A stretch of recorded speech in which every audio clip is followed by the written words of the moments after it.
Bonjour à tous et bienvenue sur Rare à l'écoute, le podcast dédié aux maladies rares. Aujourd'hui, nous continuons d'explorer la sclérose en plaques de l'enfant et pour évoquer sa prise en charge, nous avons le plaisir d'accueillir le professeur Kumaran Deva. Professeur Deva, bonjour. Bonjour. Professeur Deva, vous êtes neuropédiatre, chef du service de neuropédiatrie à l'hôpital Bicêtre, au Kremlin-Bicêtre. Vous coordonnez le centre de référence des maladies inflammatoires rares du cerveau et de la moelle, le MIRSEM, membre de la filière Brain Team. Et vous avez également coordonné avec l'ensemble des rédacteurs le PNDS sclérose en plaques de l'enfant, réalisé sous l'égide du MIRSEM et de Brain Team. Alors tout d'abord, professeur Deva, pouvez-vous nous rappeler succinctement quels sont les principaux symptômes des enfants touchés par une sclérose en plaques ?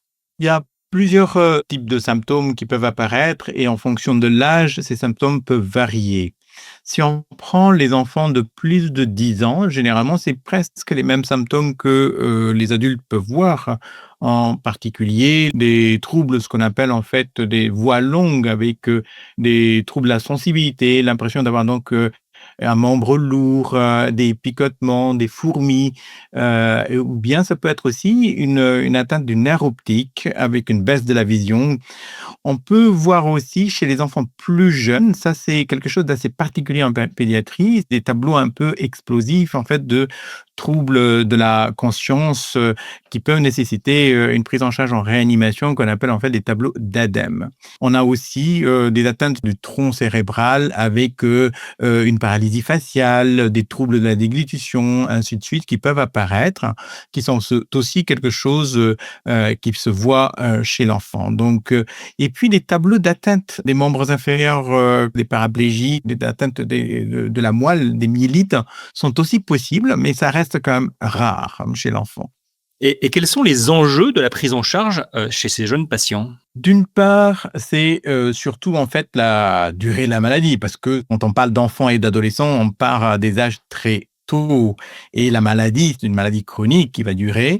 Et à l'heure actuelle, on n'a pas de traitements qui peuvent guérir de la maladie. Donc, il est extrêmement important de le diagnostiquer tôt et de commencer, dès qu'on a fait le diagnostic, de commencer donc une thérapeutique. Donc, ça, c'est vraiment le premier point. Le deuxième point, on l'abordera probablement par la suite, c'est les conséquences que peut présenter cette maladie chez l'enfant. Alors, sur le côté moteur, contrairement à ce qu'on beaucoup d'informations véhiculées, les enfants qui sont atteints de cette maladie présentent rarement des difficultés sur le plan moteur, c'est-à-dire c'est pas des enfants qui vont avoir un handicap moteur, c'est des enfants qui sont complètement normaux et il est rare d'avoir en fait des enfants qui ont besoin d'une canne ou d'un fauteuil. Par contre, sur le côté cognitif, sur le côté en fait de l'apprentissage, il est nécessaire de les surveiller et de les prendre en charge. Donc du coup, l'enjeu, c'est vraiment le temps. Le plus tôt on fait le diagnostic, mieux est pour les enfants. Et puis surtout, plus tôt on commence une thérapeutique, mieux c'est aussi au vu des disponibilités thérapeutiques que nous avons aujourd'hui. Et qui est-ce qui prend en charge ces jeunes enfants ? Ça touche les enfants de tout âge. Donc, quand les enfants sont adolescents, jeunes adultes plutôt qu'adolescents, c'est-à-dire 17, 18 ans, ces enfants peuvent être suivis par des collègues neurologues adultes. Quand ils sont plus jeunes, et en particulier surtout quand ils ont moins de 15 ans, c'est des patients qui sont surtout suivis et qui ont besoin d'être suivis par des pédiatres et surtout des neuropédiatres, parce que la prise en charge a quelque chose de particulier sur le côté de la scolarité. Ensuite, les spécialistes qui ont donc une expertise, la sclérose en plaques, je reviens un tout petit peu sur la sclérose en plaques, de l'adulte, c'est une maladie qui est fréquente. Donc, les neurologues sont très bien formés pour la sclérose en plaques. Par contre, la sclérose en plaques de l'enfant est une maladie qui est rare. Et là, on a besoin donc d'avoir un suivi dans des centres experts. Donc, à l'heure actuelle, avec le MIRSEM, on a à la fois en fait des centres d'experts pédiatriques et aussi des centres experts adultes qui font partie aussi de ce qu'ils appellent des centres de compétences ou bien des centres experts de la sclérose en plaques. Et justement, professeur Deva, quelle prise en charge recommandée et quelle est la différence avec celle des adultes souffrant de sclérose en plaques ? La prise en charge qu'on recommande, c'est d'une part, une fois que le diagnostic est effectué, que les enfants soient adressés donc dans un centre expert qui les prenne en charge et la prise en charge va surtout se concentrer bien sûr sur le côté thérapeutique. À l'heure actuelle, grâce à plusieurs essais cliniques qui ont été réalisés chez les enfants et les adolescents, on a des possibilités thérapeutiques plus variées et en particulier avec des thérapeutiques de haute efficacité qui sont actuellement disponibles chez les enfants. Donc ça, c'est une première chose. Deuxième étape, deuxième élément important, c'est la prise en charge de ce qu'on appelle l'accompagnement de ces enfants et de ces adolescents. Ce sont donc des maladies qui sont très inflammatoires avec un tableau qui peuvent être explosifs, surtout quand ils sont jeunes. L'IRM peut être très inflammatoire avec beaucoup de lésions à l'imagerie et puis surtout, ils font beaucoup plus de poussées par rapport aux adultes, surtout pendant les 2 premières années. Et dans ce contexte, quel accompagnement proposer à ces jeunes enfants au-delà de la prise en charge thérapeutique en elle-même? Quand on parle d'enfants et d'adolescents qui sont dans une étape de leur vie, et en particulier chez les adolescents, assez important puisque, il y a donc cette autonomie, cette indépendance qui se met tout doucement en place. Donc lorsqu'on commence à parler en fait d'une pathologie chronique dans cette étape de leur vie, ça complexifie beaucoup de choses.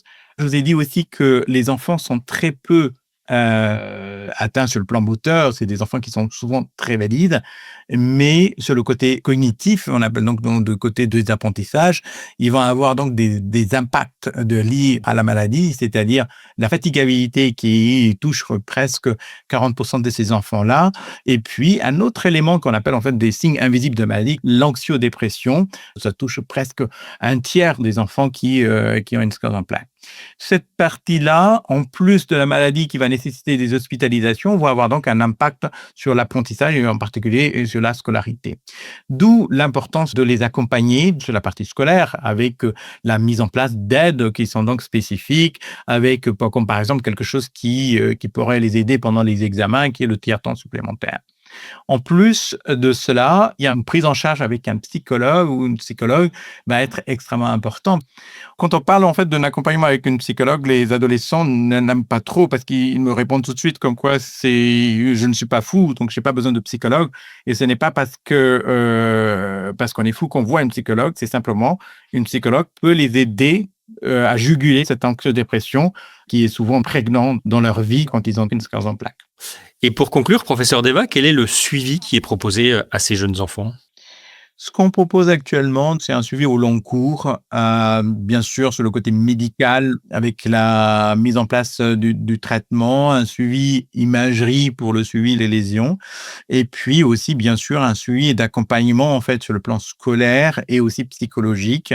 Et une fois que ces enfants et ces adolescents deviennent donc presque adultes, ils touchent donc l'âge de la majorité, on prépare aussi le relais auprès de nos collègues adultes par une consultation de transition.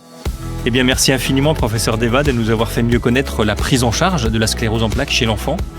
Si vous désirez aller plus loin dans la connaissance de cette pathologie, nous vous donnons rendez-vous sur notre site internet www.rarealecoute.com où de nombreuses informations sont à votre disposition.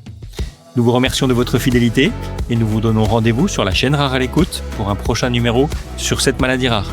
À très vite.